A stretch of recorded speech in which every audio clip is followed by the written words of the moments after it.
राजस्थान में अब कांग्रेस के साथ भाजपा को भी अपने विधायकों के बिक जाने का खतरा सताने लगा है। यानी कि अभी तक जो भाजपा सचिन खेमे के विधायकों की संख्या 19 से बढ़ाकर 30 करने के जुगाड़ में लगी हुई थी, उसे खुद के घर में सेंध लगाने का खतरा सताने लगा है। भाजपा ने 7 विधायकों को गुजरात के सोमनाथ मंदिर भेज दिया है। जब मंदिर ही इस देश में सभी समस्याओं का हल करने की एजेंसी है, तो फिर इन्हें अयोध्या में विराजमान रामलला के दर्शन करने के लिए क्यों नहीं भेजा गया? क्या भाजपा को सिर्फ गुजरात पर ही विश्वास है? भाजपा कह रही है कि उसे अपने विधायकों के बिकने का कोई खतरा नहीं है, पर दूसरों के घर में सेंध लगाने वालों को ये तो पता ही रहता है कि सेंध कैसे लगाई जाती है। इसलिए उसकी आशंका सही लगती है कि उसके घर में भी सेंध लग सकता है। लगता है कि कांग्रेस के घर में भी कोई चाणक्य पैदा हो गया है। अभी तक तो भाजपा का ही चाणक्य पूरे देश में गदर काटे हुए था। हाल में ही उसने मध्य प्रदेश में कमलनाथ को उठाकर फेंक दिया था।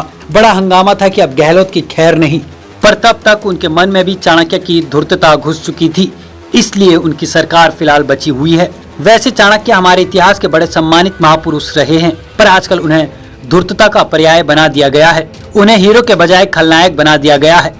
भाजपाई चाणक्य के पास सीबीआई, इनकम टैक्स व ईडी थी, तो कांग्रेसी चाणक्य ने सीओजी के जरिए सचिन पायलट को फंसा लिया। भाजपा को यह एहसास नहीं था कि गहलोत भी उन्हीं की तरह घटियापन पर उतर आएंगे, पर प्यार व युद्ध में सब जायज है, इसलिए पायलट और उनके समर्थक विधायक हरियाणा में छिपे बैठे हैं। भाजपाई चाणक्य ने गहलोत के भाई व कुछ मित्रों पर छापेमारी शुरू कर दी, तो जादूगर गहलोत ने एक केंद्रीय मंत्री शेखावत को फंसा दिया।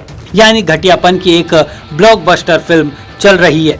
इस महामारी में सिनेमा हॉल तो बंद है, तो पूरे देश का मनोरंजन इस देश की घटिया फिल्में ही कर रही है। हमें अपने रहनुमाओं पर पूरा भरोसा है। इस संकट काल में रोटी का टोटा हो सकता है, पर मनोरंजन का टोटा नहीं हो पाएगा। राजस्थान में राज्यपाल कलराज मिश्रा ने बहुत दांव चले, पर गहलोत भी पुराने खिलाड़ी हैं, लगे रहे। अंततः 14 अगस्त से विधानसभा का सत्र बुलाने के लिए राज्यपाल को मजबूर होना पड़ा। अगर दूसरे राज्यों के मुख्यमंत्री भी गहलोत की तरह चाणक्य बने होते तो कांग्रेस को इतनी सरकारें न गंवानी पड़ती। भाजपाइयों का दावा था कि वे कई कांग्रेसी विधायक तोड़ लेंगे, पर अब वे अपने ही विधायकों को बचाने में लग गए हैं। कई बार ऐसा होता है कि दूसरे का घर तोड़ने वालों के अपने ही घर में सेंध लग जाती है। लगा है कि इस बार के शक्ति परीक्षण में गहलोत बच जाएंगे, पर सचिन और उनके सहयोगियों का क्या होगा यह बता पाना मुश्किल है। अगर वे गहलोत के विरोध में वोट डालेंगे तो उनकी विधायकी जा सकती है।